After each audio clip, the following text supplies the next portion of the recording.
আসসালামু আলাইকুম সুপ্রিয় দর্শক। অবশেষে ইরানের সর্বোচ্চ নেতা আয়াতুল্লাহ আলী খামেনি হত্যা পরিকল্পনা বিষয়ে কথা বলেছেন বেনিয়ামিন নেতানিয়াহু। এবিসি নিউজে তিনি একটি সাক্ষাৎকার দিয়েছেন, যে সাক্ষাৎকারে তাকে এ বিষয়ে প্রশ্ন করা হয়েছিল এবং জবাবে তিনি বলেছেন যে ইরানের নেতা মিস্টার খামেনিকে হত্যা করা হলে এই যুদ্ধ বাড়বে না, বরং নেতানিয়াহু মনে করেন যে এই যুদ্ধ কমবে। ইরানের সর্বোচ্চ ধর্মীয় নেতা আয়াতুল্লাহ আলী খামেনিকে হত্যা করা নিষিদ্ধ নয় বলে ইসরায়েলেরা মনে করে, এরকম একটা খবর প্রথমে দিয়েছিল ওয়াল স্ট্রিট জার্নাল। সেটি তাদের এক্সক্লুসিভ একটা খবর ছিল। ইসরায়েলের কর্মকর্তাদের বরাত দিয়ে সেই খবরটি প্রকাশ করা হয়েছিল এবং তখন এ নিয়ে ব্যাপক আলাপ আলোচনা হয় চারদিকে। এরপর রয়টার্স একটা প্রতিবেদন করে দুজন কর্মকর্তার বরাত দিয়ে, যেখানে বলা হয়েছে যে মিস্টার খামেনিকে হত্যা করার পরিকল্পনা নিয়ে যুক্তরাষ্ট্রকে জানিয়েছিল ইসরায়েল এবং যুক্তরাষ্ট্র সেটি ঠেকিয়ে দিয়েছে। অর্থাৎ ডোনাল্ড ট্রাম্পের এই ঘটনায় কোনো রকম সায় ছিল না।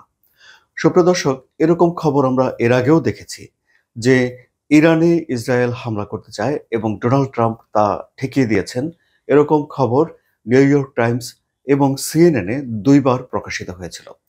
এবং এবারেও এই ধরনের এই যে খবর প্রকাশিত হওয়ার পর সাংবাদিকরা বেনিয়ামিন নেতানিয়াহুর সঙ্গে কথা বলেছেন এবং কথা বলার পর তিনি জানিয়েছেন যে আলাপ আলোচনা হয়নি এমন অনেক বিষয় নিয়ে এখন খবর হচ্ছে, এই বলে তিনি বিষয়টিকে পাশ কাটিয়ে চলে যান।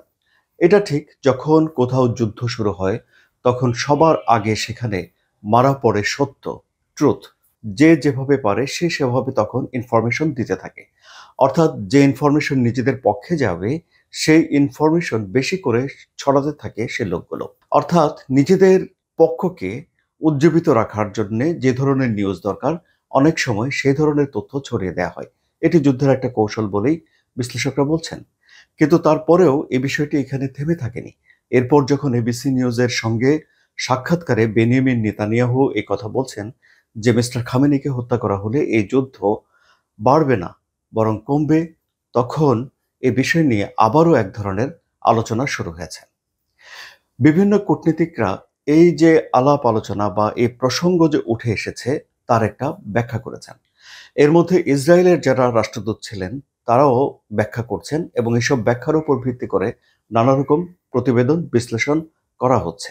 সেসব প্রতিবেদন এবং বিশ্লেষণে যা গুরুত্ব পাচ্ছে সেটি হলো যে কেন ইসরায়েল যুক্তরাষ্ট্রকে এই বিষয়টি জানাতে গেল এবং কেনই বা যুক্তরাষ্ট্র এই তথ্যটি প্রকাশ করে দিল এবং কোন সময়ে এসে এই তথ্যটি বাইরে আসলো সেটিও একটা গুরুত্বপূর্ণ সময়, যখন ইরানে ইসরায়েল নজিরবিহীন একটা হামলা করেছে এবং ইরানও ইসরায়েলে একটা নজিরবিহীন জবাব দিয়েছে। এই পরিস্থিতিতে এসে এখন বেনিয়ামিন নেতানিয়াহুকে হত্যা পরিকল্পনার বিষয়টি সামনে চলে এলো।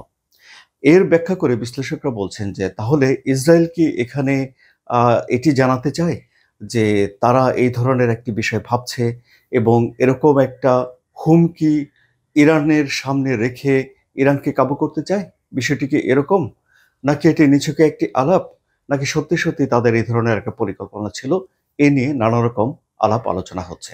এখন সুপ্রিয় দর্শক, আপনাদের কি মনে হচ্ছে আসলে মূল ঘটনা কি হয়ে থাকতে পারে? আপনাদের মতামত কমেন্টে জানান। আলোচনা ভালো লাগলে সাবস্ক্রাইব করে চ্যানেলের সঙ্গেই থাকুন।